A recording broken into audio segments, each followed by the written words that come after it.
Hey there, happy day. How would you like to supersize your business and make supersizing your business easy as pie? Sharon Horne-Ellstrom here.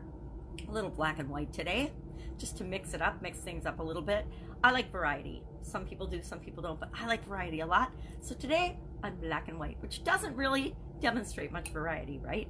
Well, easy as pie. Where does this expression come from? What does it mean? And how can you make building and growing your business as easy as pie?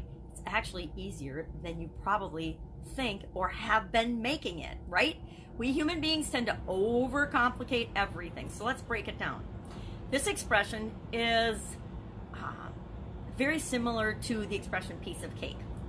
Piece of cake, easy as pie. Not sure why people like to compare something that's not difficult, a task that comes naturally or is simple or requires practically no effort to cooking sweets. Not sure why. There's no real background information for why they've done this. Maybe because people like eating sweets and it's easier to eat sweets, people equate making sweets with those. Or maybe the people that designed this saying or first started using these expressions thought that baking sweets or baking pies or cakes was somehow easier than making other foods. I don't know. I think it's just as easy to make just about anything, but then I love to cook. So if you love to cook, if you like to do something, it tends to come more naturally and more easily to you. And we tend to think it's easier or get the feeling of it being less effort doing the things that we like to do, doing the things that we're good at. So how do you use this expression? How do you use people's natural tendency to want to do what they're good at and what comes easily for them in your favor in building in your business? Well, number one, you do the things that come naturally and easily for you. And guess what? You set it up so that everything else in your organization or that you impact does the same thing. We build on our strengths and the strengths of the people that we partner with, the strengths of the people that work for us, the strengths of the customers that we serve. We build on those strengths, not on our weaknesses. And we team up with people that the things that aren't easy as pie for us, it is for them, so that we're all working out of our strengths, out of our genius zone, not struggling to do things that are a challenge for us.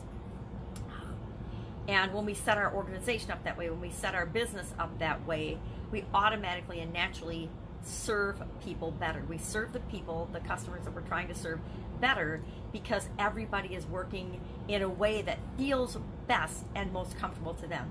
That's easy as pie. There are things that are easy as pie for me that I love doing. I'm a nerdy engineer, so I love processes and systems. Those things just come naturally for me. It comes naturally for me to look at something and see the foundational system or process of it, document that, and use that and teach that to other people. I've worked with people in corporate America and in dozens and dozens of different, actually hundreds of different businesses and industries, that is like pulling teeth. To get somebody to understand that if you document a process, step 1, step 2, step 3, step 4, it does so many things for you. It allows you the opportunity to improve that process, teach that process to other people, dump that off your plate and get other people doing it probably better than you. So the things that aren't easy as pie for you, the things you don't like to do, you can delegate or automate or offset and have other people that love doing that for you. One of the smartest things I ever did was dump out and get rid of the accounting and documenting and not the financial responsibility, but the finances and the reporting and accounting in my businesses. That was the first function that would always go. I guess legal was maybe first and then accounting was second. But it was things that were not easy for me. I found challenging, I found boring, sorry accountants, but they weren't my strong suit.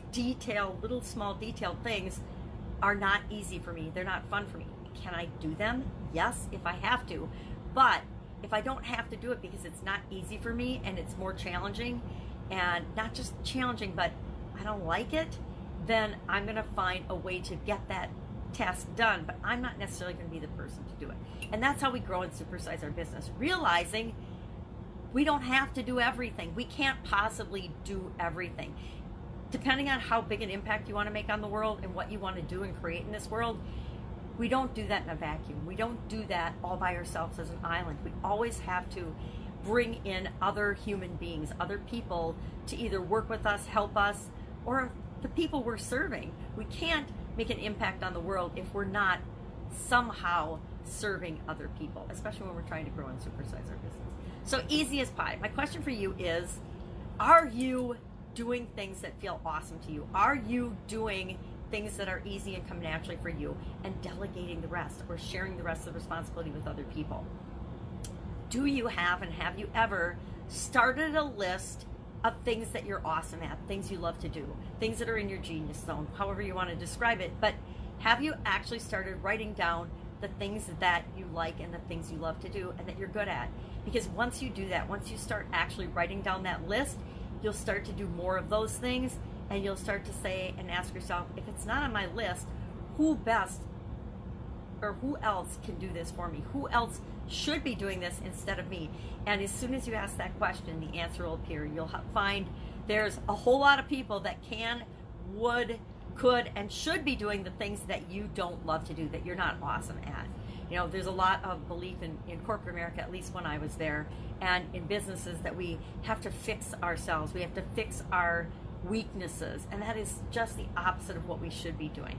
Sometimes when you're building and growing and supersizing your business, the best thing to do is the opposite of what everyone else is doing. And to me, this is a perfect example of that. Instead of focusing on your weaknesses, the things that are a challenge for you, and facing those challenges and overcoming them, you know, you're going to get enough obstacles and challenges as you're building your business. You don't need to create more for yourself by thinking you need to fix something or that you're broken, because you're absolutely not.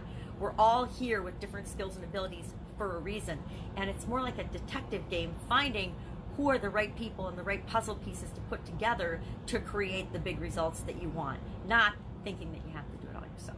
Love to know what you think about this expression, easy as pie, how it's played out in your life, how it's playing out in your business right now. If I can help you in any way, hit me up in the comments below. Otherwise, I will be with you tomorrow with another interesting idiom.